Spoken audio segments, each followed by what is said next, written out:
Silvio Santos completou nessa semana nada menos que 93 anos de idade. É uma marca impressionante e falar de Silvio Santos é sempre falar de um assunto inesgotável. É verdade que boa parte da vida do Silvio Santos ele dedicou também ao crescimento dos seus próprios negócios, mas dá para perceber que a paixão do Silvio Santos é o entretenimento, é o entreter em si, né? Mesmo com as imagens que a gente vê das festas de aniversário, dos encontros de família com as filhas do Silvio Santos, a gente vê que tem ali sempre uma vibe de competição, de fazer um jogo, fazer alguma coisa assim, porque essa é a beleza do que me parece que o Silvio Santos vê na vida, assim, essa diversão de poder brincar com as outras pessoas, que foi o que ele fez durante tanto tempo na televisão. Agora mais afastado do SBT, ele deve passar aí, já passou na verdade, a direção de grande parte das decisões para Daniela Beirute, ele segue como um conselheiro ali para a parte da Daniela, mas ela que toma as decisões daqui para frente no SBT, e o próprio Silvio deixou o programa Silvio Santos na mão da Patrícia Bravanel, que vem tocando o programa e conseguiu, na minha concepção, abraçar o conceito do programa e levar ele adiante. O fato é que Silvio Santos tem tantos pontos na carreira dele na televisão que a gente, de fato, pode dizer que é um assunto inesgotável. A gente vai ter coisas para falar do Silvio Santos para sempre, né? Do menino que começou vendendo canetas e carteiras, né, carteirinhas para guardar o título de eleitor nas ruas do Rio de Janeiro, até o mega empresário, mega comunicador dono do SBT, tem uma trajetória muito grande de muitos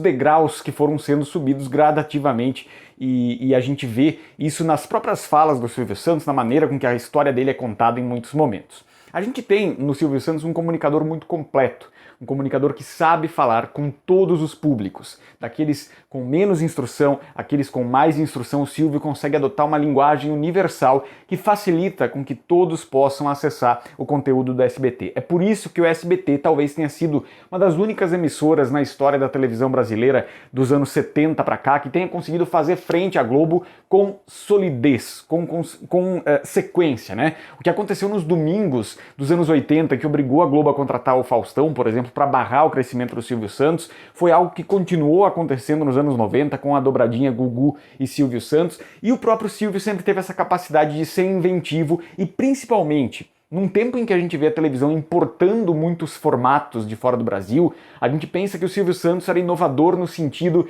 do tipo de programa que ele trazia para o Brasil. Na verdade,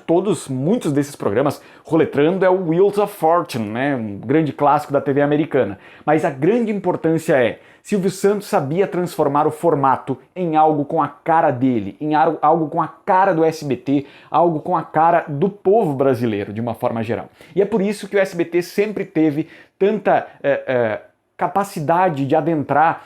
o povão mesmo, né? O SBT sempre foi visto como a emissora mais do povão, e a Globo também alcançava esse público, mas com uma visão um pouco mais elitizada a respeito disso. Um dos exemplos clássicos, e eu falei recentemente isso no Vendo TV com o Júnior Guesla, da inventividade do Silvio Santos, né? Embora essa tenha custado um processo bastante generoso em termos financeiros para ele pagar, a Casa dos Artistas, que teve como base o Big Brother Brasil, né?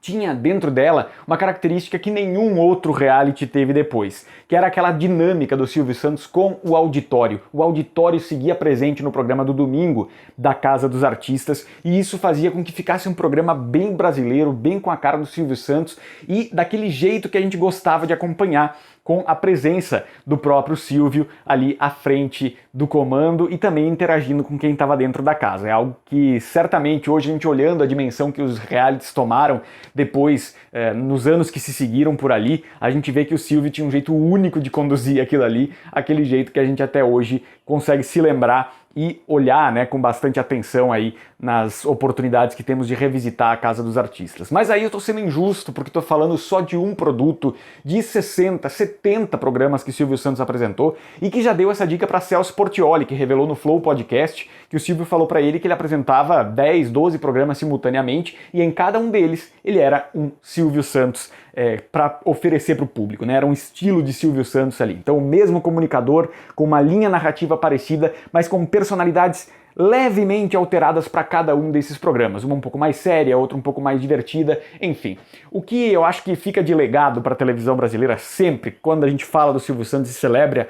a vida e a carreira dele, é essa capacidade de comunicar e se divertir junto com o seu público. Embora milionário, talvez bilionário já, Silvio Santos sempre gostou de brincar como uma criança gosta de brincar, sempre gostou de escorregar no escorrega do Topa Tudo por Dinheiro, caiu no tanque do Topa Tudo por Dinheiro também, sempre gostou de brincar com o público,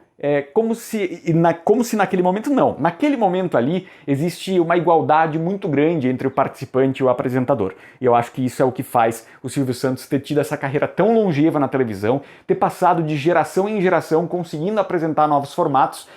começando lá na sua carreira no início com o Vamos Brincar de Forca, até chegar à Casa dos Artistas, que pegava muito um público jovem dos anos 2000. A gente está falando de 40 anos se renovando e oferecendo para o público algo diferente. Então eu acho que esse é o grande legado. E agora também, essa semana, tivemos o privilégio aí de ver o Silvio descer para atender os fãs que vieram cantar parabéns, falou que tá com preguiça de voltar, com certeza vai voltar, mas tá com preguiça, aquele discurso de Silvio Santos que a gente conhece e que a gente adora. Se você gostou desse vídeo, coloca aqui embaixo seus comentários, seu parabéns para o mestre da nossa televisão, e a gente volta na semana que vem com mais Rede Gesla Opinião nesse fim de ano da Rede Gesla. Um abraço e até lá!